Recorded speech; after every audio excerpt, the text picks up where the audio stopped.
18वीं लोकसभा में राहुल गांधी नेता प्रतिपक्ष बन गए हैं। राहुल गांधी साल 2004 में चुनावी राजनीति में आए थे और तब से कोई भी पद लेने से बचते रहे थे। यही नहीं, उन्होंने पार्टी प्रमुख के पद से भी इस्तीफा दे दिया था। लेकिन अब राहुल अनिच्छुक नेता की छवि तोड़ते हुए दिख रहे हैं। इसके साथ ही 10 साल बाद लोकसभा को नेता प्रतिपक्ष मिला है। बुधवार को लोकसभा में बतौर नेता प्रतिपक्ष राहुल गांधी पहली बार बोले और उन्होंने पहले ही भाषण में स्पीकर का स्वागत करते हुए चेता भी दिया कि सदन में विपक्ष की आवाज दबाना लोकतांत्रिक सोच के खिलाफ है। राहुल गांधी ने साफ कर दिया कि सदन को कुशलता पूर्वक चलाने के नाम पर लोकतंत्र का गला नहीं घोटा जा सकता है।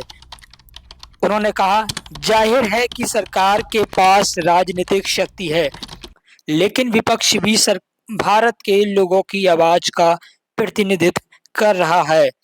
इस बार विपक्ष भारत के लोगों की आवाज का प्रतिनिधित्व ज्यादा दमदार तरीके से कर रहा है।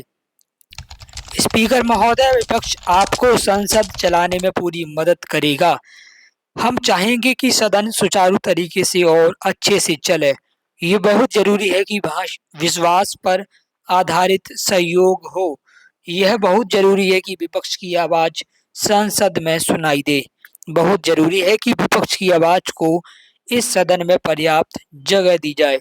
मुझे पूरा भरोसा है कि आप हमें अपनी आवाज उठाने की इजाजत देंगे, हमें बोलने देंगे, हमें भारत के लोगों की आवाज उठाने देंगे। स्पीकर सर, यह सवाल यह नहीं है कि यह सदन कितनी ठीक तरह से चलता है। सवाल यह है कि भारत की कितनी आवाज इस सदन में सुनी जाती है। इसलिए यह विचार कि विपक्ष की आवाज को दबाकर सदन को सही तरीके से चलाया जा सकता है, एक गैर लोकतांत्रिक विचार है।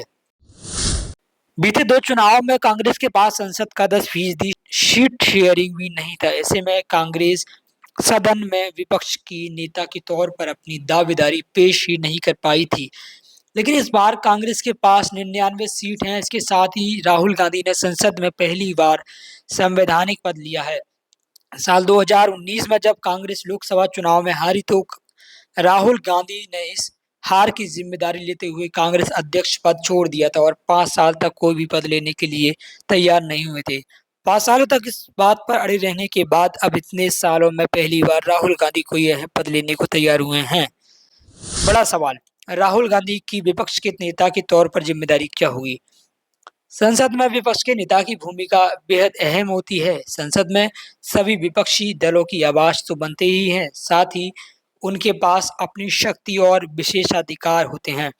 साथ ही उनके पास अपनी शक्ति और विशेष अधिकार होने के साथ विपक्ष का नेता कई प्रमुख समितियां जैसे पब्लिक अकाउंट, पब्लिक अंडरटेकिंग और एस्टीमेट पर बनाई गई कमेटी का हिस्सा होता है। विपक्ष के नेता की सबसे महत्वपूर्ण भूमिका संयुक्त संसदीय समितियां और चयन समितियों में होती है।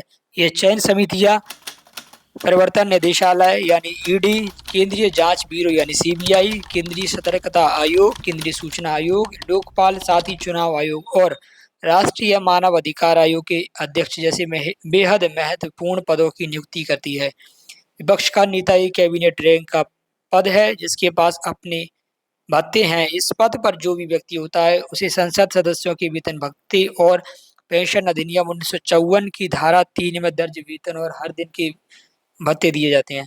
अब देखना यह होगा कि एनडीए सरकार वाले कार्यकाल में राहुल गांधी की नेता विपक्ष वाली भूमिका सियासत में कौन सा नया मोड़ लेकर आने वाली है। फिलहाल इसका जवाब भविष्य के घर में है। अगर आपको इसका जवाब पता है, हमें कमेंट कर जरूर बताएं। इंतजार रहेगा। धन्यवाद।